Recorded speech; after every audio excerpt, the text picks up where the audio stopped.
Okay, enough of that. I am here today with a very cool product, and I'm very excited about testing this out with you, giving you my first impressions and my overall thoughts on what is called the Spivo stick. So the lovely people at Spivo contacted me and like, Ali, we got something really cool. Would you like to try it? I'm like, I'll go on to it later, but there's a couple of reasons I thought that this would be absolutely perfect for me.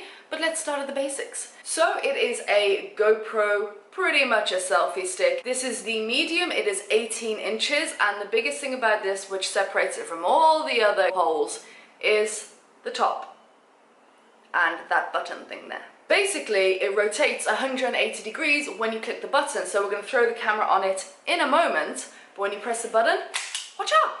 Let's put the camera on. But it does come with the GoPro mount on the top included. You're just gonna need one of those shadooby doobies. Gotta line those holes up, baby. You just love lining the holes up, guys. Anyone who has a GoPro? There we go, she's got it, she's got it. Okay, so the GoPro is on. I am using a GoPro Hero 4 Silver. So, you're filming in front of you, you're filming in front of you, and selfie time. Something interesting's happening over there. Hello! Wow, that's really smooth. This is basically my thinking is the one time I can imagine this would be fantastic. I use my GoPro a lot when I'm snorkeling, or if I go diving, or just messing around in the pool. And then this happens when I'm doing that classic, you know, look at me snorkeling in paradise. Then I see something in front of me. This is the bit you don't see, the unedited part.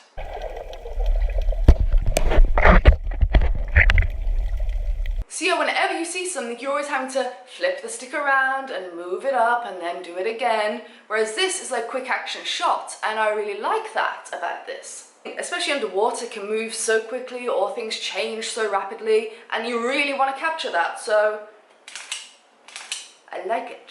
Let's have a look at the stick in a bit more detail. So I said this is the medium. They have a small, medium and large.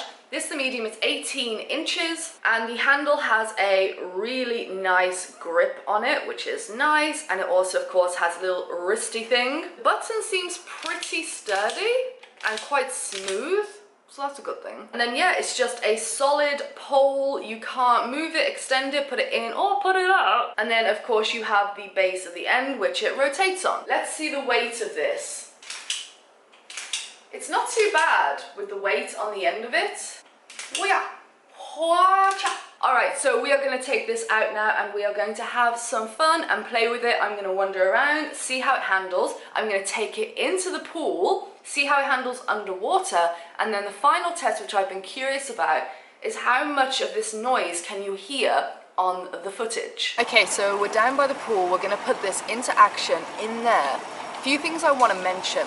You have to have the camera facing at a direct 90-degree angle, and this will make the stick show in the footage. This, may I add, is a sticker, and you can take that off. However, it all depends on you. If you're okay with the stick being in the shot, go for it. However, if you don't, it makes it very difficult. When a stick's normally used, you might have it at an angle, so the stick is not in view, but then it's not going to work, because if you've got it like that, it's going to flick up to the sky. So that is definitely a flaw. Also, when holding it, make sure you've got your hand fully underneath. However, when you're extending it, it can get a little bit awkward on the thumb, because it feels like this isn't a natural way for a thumb to function almost, because it's like parallel, unless you can find a way to like put it up a little bit.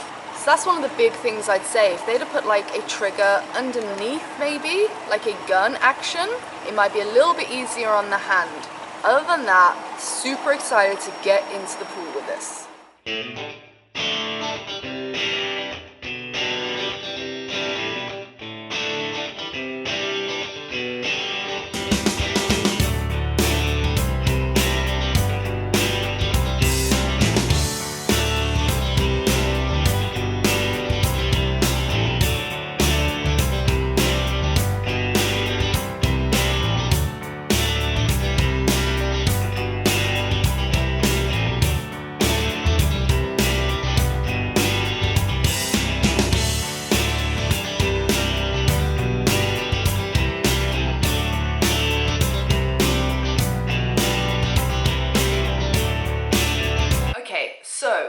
final thoughts on the Spivo stick.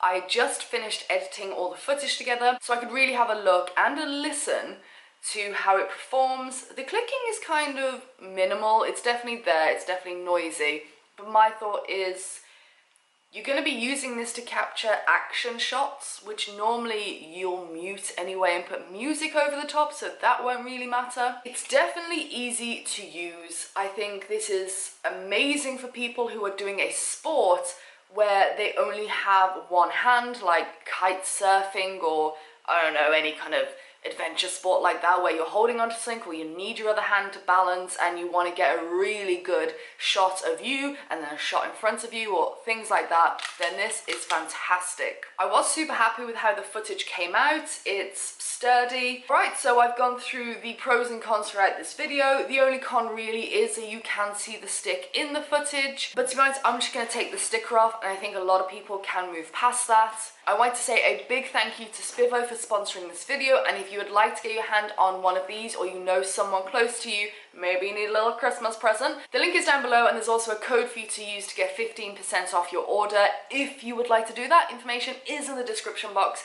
And yeah, I've had a lot of fun testing this out and putting this video together. Let me know what you think about this funky little invention down below, and do you think this is going to revolutionize the accessory industry for action cameras, GoPros and cameras in general? Let me know, can't wait to hear what you think, and I will see you very, very soon.